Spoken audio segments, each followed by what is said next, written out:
Paper अध्ययन श्रृंखला में आज हमारा पेपर है रीट 2022 सेकंड लेवल का, जो सेकंड शिफ्ट में हुआ था। हम यहाँ पर साइकोलॉजी के 30 क्वेश्चनों को देखने वाले हैं। तो चलिए शुरू करते हैं। पहला प्रश्न है, विकास का कौन सा आयाम नोम चॉम्स्की के सिद्धांतों से प्रभावित हुआ? तो विकास का जो नोम चॉम्स्की द्वारा भाषा विकास सिद्धांत दिया गया था नोम चॉम्स्की द्वारा। नैतिक विकास की बात करें तो नैतिक विकास लॉरेंस कोहलबर्ग का सिद्धांत था, और संज्ञानात्मक विकास सिद्धांत जो है वो जिन पियाजे का था, और सांवेगिक विकास के बारे में डेनियल गोलमैन हैं जो बताते हैं। अगला प्रश्न है, स्वभाव में व्यक्तिगत विभिन्नताएं आधारभूत से खालिस्तान होती है। स्वभाव में व्यक्तिगत विभिन्नताएं आधारभूत से होती है, तो यहाँ पर जन्मजात होती हैं। स्वभाव में व्यक्तिगत विभिन्नताएं जो हैं, व्यक्तिगत विभिन्नताएं आधारभूत से जन्मजात होती हैं, ना कि अधिगमित होती हैं, अधिकृत नहीं होती हैं, सांस्कृतिक नहीं होती है, जन्मजात होती हैं व्यक्तिगत विभिन्नताएं। अगला प्रश्न है, किसने व्यक्तित्व के किसी भी सिद्धांत को प्रतिपादित नहीं किया? तो यहाँ पर व्यक्तित्व के सिद्धांत जो प्रतिपादित नहीं किया था B.F. स्किनर द्वारा, कोई भी सिद्धांत व्यक्तित्व के बारे में नहीं दिया गया। उसके अलावा सिगमंड फ्राइड द्वारा, सिगमंड फ्राइड ने मनोविश्लेषण सिद्धांत दिया था, और जो गार्डन आल्पोर्ट हैं उनके द्वारा शीलगुण सिद्धांत दिए गए थे, और रेमंड बी केटल के द्वारा प्रतिकारक सिद्धांत दिए गए थे। तो यहाँ पर व्यक्तित्व का सिद्धांत नहीं दिया, स्किनर ने नहीं दिया। सिगमंड फ्राइड में मनोविश्लेषण सिद्धांत, आल्पोर्ट ने शीलगुण सिद्धांत, और केटल के द्वारा प्रतिकारक सिद्धांत दिया गया। अगला प्रश्न है, हेनरी ए मुरे तथा क्रिस्टीना डी मॉर्गन द्वारा कौन सा परीक्षण निर्मित किया गया? यानी मॉर्गन मुरे द्वारा जो परीक्षण निर्मित किया गया था वो था कथानक संप्रत्यय परीक्षण। कथानक संप्रत्यक्ष परीक्षण जो था वो मॉर्गन मुरे द्वारा दिया गया। उसके अलावा यहाँ जो वाक्यपूर्ति परीक्षण जो है, वाक्यपूर्ति परीक्षण है वो पाइने व टेलर के द्वारा दिया गया। पाइने और टेलर के द्वारा वाक्यपूर्ति परीक्षण दिया गया। 16 व्यक्तित्व आयाम केटल के द्वारा दिए गए, और चित्रकुंठा परीक्षण जो है वो रोजनविंग के द्वारा दिया गया था। तो मुरे तथा मॉर्गन द्वारा कथानक संप्रत्यय परीक्षण जो है, जिसे हम TAT के नाम से जाने जाते हैं, कथानक संप्रत्यय परीक्षण मॉर्गन व मुरे द्वारा। अगला प्रश्न है, एक बालक की वृद्धि से कौन सा कारक संबंधित नहीं है? एक बालक की वृद्धि से कौन सा कारक संबंधित नहीं है? तो अधिवास जो है वो बालक की वृद्धि से संबंधित नहीं है।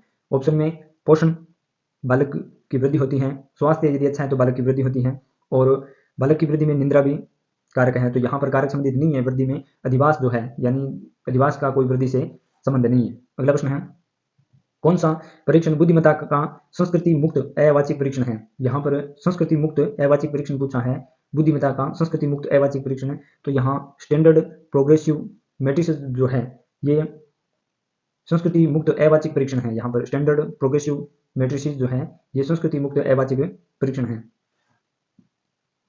अगला प्रश्न है, बहुआयामी बुद्धिमत्ताओं के गार्डनर के सिद्धांत में कौन सी बुद्धिमत्ता संबंधित नहीं है? बहुआयामी बुद्धिमत्ता के गार्डनर यानी बहुआयामी सिद्धांत जो गार्डनर द्वारा दिया गया था उनमें बुद्धिमत्ता सम्मिलित नहीं है। इन्होंने गार्डनर ने अंतर्वैयक्तिक, प्राकृतिक और अस्तित्वकारी तो बताए थे, लेकिन सांवेगिक नहीं बताए थे। यानी बहुआयामी सिद्धांत में गार्डनर ने जो बुद्धिमत्ता में शामिल नहीं बताया था वो सांवेगिक नहीं बताया था। उसके अलावा अंतर्वैयक्तिक, प्राकृतिक और अस्तित्वकारी ये गार्डनर द्वारा बहुआयामी सिद्धांत में बुद्धि के तत्व बताए थे। अगला प्रश्न है, रचनात्मकता चिंतन के कौन से प्रकार से संबंधित हैं? तो रचनात्मकता जो है वो अपसारी चिंतन से संबंधित होती है। अपसारी चिंतन से रचनात्मकता जो है वो अपसारी चिंतन से होती है। अगला प्रश्न है, मानसिक विमंदिता पद को किस पद के साथ प्रतिस्थापित किया गया है? यहाँ पर मानसिक विमंदिता पद को किस पद के साथ प्रतिस्थापित किया गया है? तो यहाँ पर मानसिक विमंदिता का मतलब है यहाँ बौद्धिक अयोग्यता। तो बौद्धिक अयोग्यता है, इसका मतलब मानसिक विमंदित बालक है तो बौद्धिक अयोग्यता होगी, ना कि मानसिक कमजोरी, बौद्धिक पिछड़ापन या बौद्धिक प्रतिकूलता न होकर यहाँ पर मानसिक विमंदित पद के लिए बौद्धिक अयोग्यता शब्द है। अगला प्रश्न है, व्यक्तित्व की सैद्धांतिक अवधारणा के लिए निम्न में कौन सा सत्य नहीं है? यहाँ व्यक्तित्व की सैद्धांतिक अवधारणा के लिए निम्न में कौन सा सत्य नहीं है? तो यहाँ सामान्य है जो व्यक्ति के सैद्धांतिक अवधारणा के लिए सत्य नहीं है। सत्य की बात करें तो स्थिर व्यक्तित्व की, यानी स्थिर, स्थायी और अनूठा, ये सभी जो है ये व्यक्तित्व के लिए सत्य है, लेकिन सामान्य जो है ये असत्य दिया गया है। अगला प्रश्न है, पढ़ने से संबंधित अधिगम अक्षमता को कहा जाता है। पढ़ने से संबंधित अधिगम जो अक्षमता होती है उसको डिस्लेक्सिया कहा जाता है। डिस्लेक्सिया जो होता है वो पढ़ने से संबंधित अधिगम अक्षमता होती है, डिस्लेक्सिया। डिसकैलकुलेरिया जो होती है, डिसकैलकुलिया, ये गणित संबंधी अक्षमता जो होती है ये डिसकैलकुलेरिया से संबंधित होती है। डिस्ग्रेफिया जो है, डिस्ग्रेफिया ये लिखने संबंधी अक्षमता होती है, डिस्ग्रेफिया कहलाती है। और डिस्थाइमिया यहाँ शब्द आया है, वो एक मानसिक विकार है जो उदासी व निराशा की भावना पैदा करता है, ये एक मानसिक विकार है। उसके अलावा डिसकैलकुलेरिया गणित से संबंधित है, डिसलेक्सिया अधिगम अक्षमता से संबंधित है, और डिस्ग्राफिया लिखने से संबंधित है। अगला प्रश्न है, न्यूनतम आधारभूत सुविधाओं से वंचित बालकों को निम्न रूप में वर्गीकृत किया जाता है। न्यूनतम आधारभूत सुविधाओं से वंचित बालकों को प्रतिकूल परिस्थितिग्रस्त बालक कहा जा सकता है। यहाँ पर न्यूनतम आधारभूत सुविधाओं से वंचित बालक का पूछा है, तो प्रतिकूल परिस्थितिग्रस्त बालक जो है यहाँ पर सही आंसर होगा। यहाँ पर ऑप्शन में अपराधी बालक दिए गए हैं। अपराधी बालक का मतलब है ऐसा बालक है जो नैतिक व कानूनी नियमों को तोड़ने वाला है। नैतिक नियमों और कानूनी नियमों को तोड़ने वाला अपराधी बालक कहलाता है। और विशिष्ट बालक जो है, विशिष्ट बालक की अगर बात करें तो यहाँ विशिष्ट बालक वो सभी बालक है जो बौद्धिक स्तर से या तो उच्च हैं या निम्न है, वो एक विशिष्ट बालक है। और संवेगात्मक, शारीरिक और शारीरिक रूप से किसी भी तरह से यदि उसमें उच्च दृष्टि है या निम्न है तो वो एक विशिष्ट बालक की श्रेणी में आता है। और पिछड़े बालक की अगर बात करें, पिछड़े बालक में औसत कार्य भी जो यानी अपने जो समान आयु वर्ग के बालक हैं उसके समान यदि कोई बालक कार्य नहीं कर पाता है तो वो पिछड़ा बालक कहलाता है। अपराधी बालक जो अपने नैतिक और कानूनी नियमों को तोड़ता है अपराधी बालक कहलाता है। विशिष्ट बालक वो होंगे जो विशेष होंगे, या तो उच्च होंगे या निम्न होंगे, विशिष्ट होंगे। और पिछड़े बालक वो होंगे जो अपने समान आयु वर्ग से जो निम्न, जो समान आयु के जो वर्ग के बालक हैं उसके समान कार्य नहीं कर पाते हैं, वो पिछड़े बालक कहलाते हैं। और यहाँ प्रश्न में पूछा है न्यूनतम आधारभूत सुविधाओं से वंचित बालक है, तो यहाँ प्रतिकूल परिस्थितिग्रस्त बालक सही आंसर होगा। अगला प्रश्न, निम्न में कौन सा कुसमायोजन का व्यवहारात्मक लक्षण है?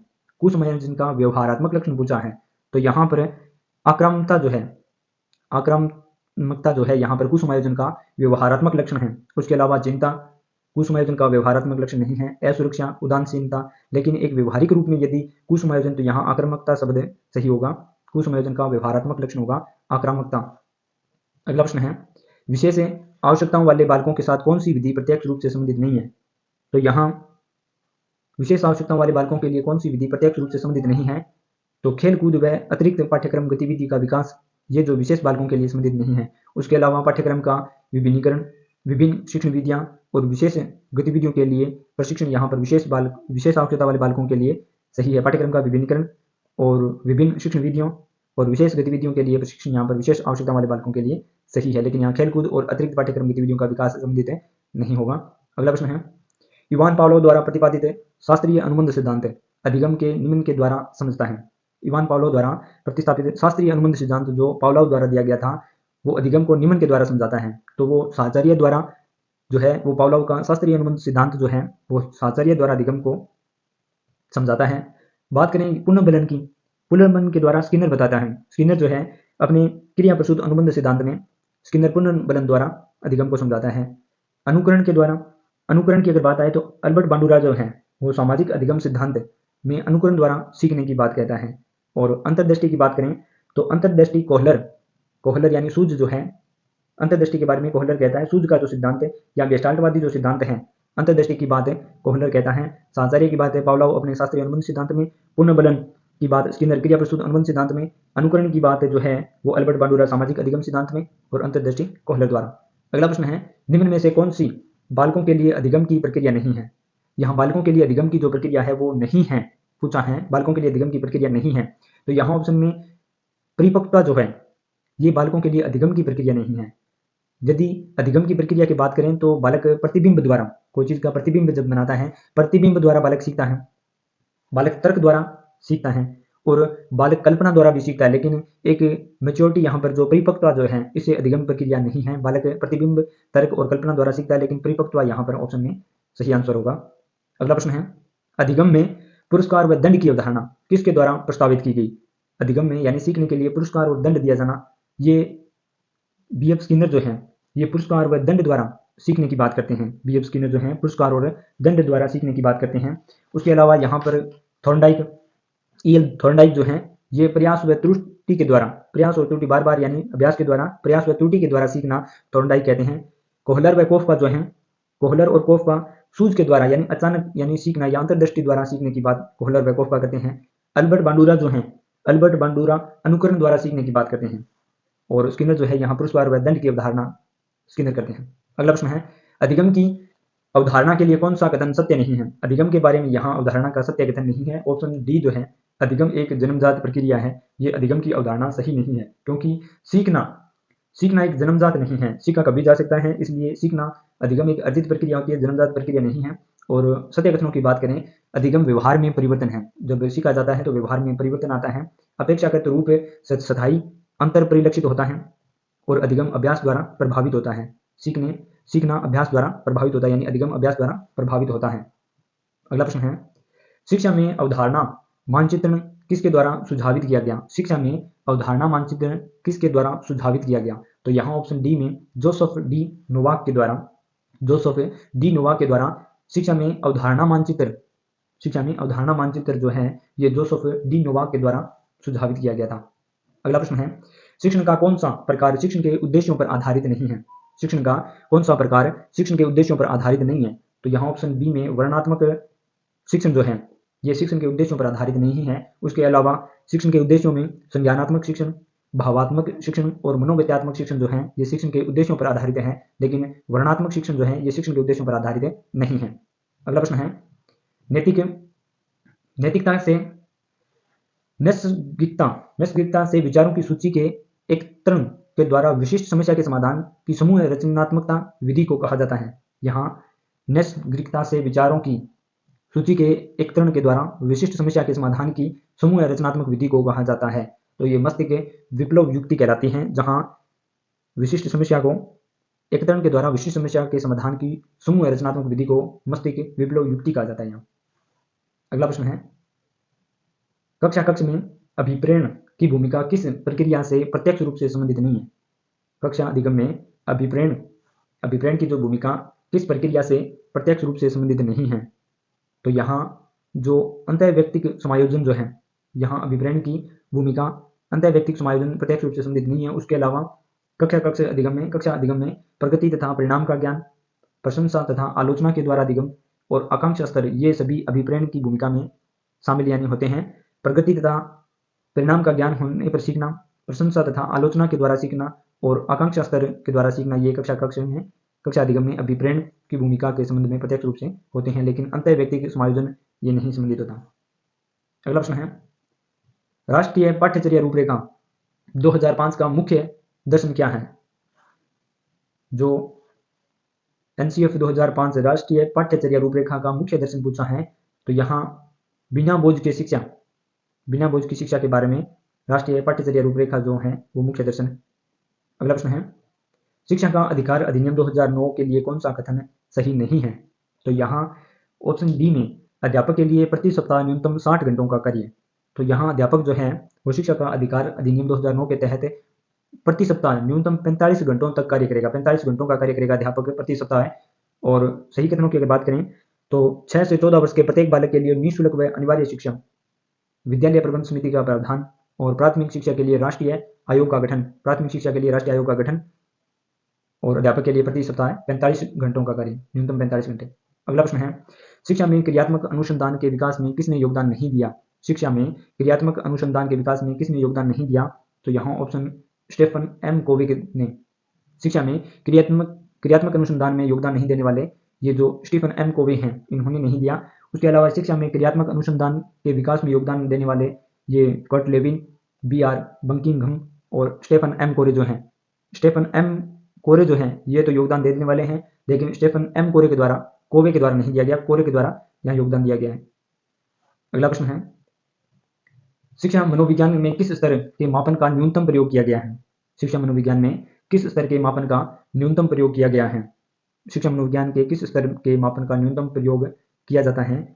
तो यहाँ आनुपातिक मापनी के अंदर शिक्षा मनोविज्ञान में आनुपातिक मापनी में मापन का न्यूनतम प्रयोग किया जाता है। आनुपातिक मापनी में शिक्षा मनोविज्ञान में आनुपातिक मापनी में स्तर के मापन का न्यूनतम प्रयोग किया जाता है। तो यहाँ अनुपातिक मापनी से होगा। क्रम सूचक मापनी, नामिक मापनी और समान अंतराल मापनी ये नहीं, लेकिन यहाँ पर शिक्षा मनोविज्ञान में आनुपातिक मापनी स्तर के मापन का न्यूनतम प्रयोग किया जाता है। अगला प्रश्न है, निम्न मनोवैज्ञानिकों में कौन बाल विकास के सिद्धांतों से संबंधित नहीं है? तो यहाँ पर बाल विकास के सिद्धांतों से संबंधित नहीं है। तो यहाँ अब्राहम मैस्लो जो हैं ये बाल विकास के सिद्धांतों से संबंधित नहीं है। उनके अलावा जीन प्याजे ने नैतिक विकास का सिद्धांत दिया था, या फिर संज्ञानात्मक विकास जो सिद्धांत है जीन प्याजे द्वारा दिया गया। अल्बर्ट बांडुरा के द्वारा सामाजिक अधिगम का सिद्धांत दिया गया था और लेव वाइगोत्स्की द्वारा सामाजिक निर्मितवाद सिद्धांत दिया गया था। अगला प्रश्न है, आनुवंशिकता की भूमिका के अध्ययन के लिए कौन सी विधि वैध नहीं है? आनुवंशिकता की भूमिका के अध्ययन के लिए कौन सी विधि वैध नहीं है? तो यहाँ ऑप्शन डी में समवयस्क समूह अध्ययन जो है ये आनुवंशिकता की भूमिका, जहाँ पर आनुवंशिकता की भूमिका के अध्ययन की बात आती है तो उसके लिए वैध विधि नहीं है। तो ये समवयस्क समूह अध्ययन जो है ये आनुवंशिकता की भूमिका के लिए सही नहीं है। उसके अलावा जुड़वा बच्चों का अध्ययन करना, अभिभावक बालक विश्लेषण करना और दत्तक ग्रहण अध्ययन, ये जो है ये आनुवंशिकता की भूमिका के लिए विधि वैध मानी गई है, लेकिन समवयस्क समूह का अध्ययन करना आनुवंशिकता की भूमिका के अध्ययन के लिए सही नहीं है। अगला प्रश्न है एक व्यक्ति की दिखाई देने वाली दैहिक तथा मनोवैज्ञानिक विशेषताओं को खाली स्थान के रूप में परिभाषित किया जाता है। व्यक्ति की दिखाई देने वाली दैहिक तथा मनोवैज्ञानिक विशेषताओं को फिनोटाइप के रूप में परिभाषित किया जाता है। यहाँ फिनोटाइप जो है सही आंसर है। व्यक्ति की दिखाई देने वाली दैहिक तथा मनोवैज्ञानिक विशेषताओं को फिनोटाइप के रूप में परिभाषित किया जाता है। अगला प्रश्न है किस परिप्रेक्ष्य के अनुसार बाल विकास शरीर के अंदर एवं विशिष्ट तथा पूर्व व्यवस्थित प्रणाली को दर्शाता है? किस परिप्रेक्ष्य के अनुसार बाल विकास शरीर के अंदर एक विशिष्ट तथा पूर्व व्यवस्थित प्रणाली को दर्शाता है?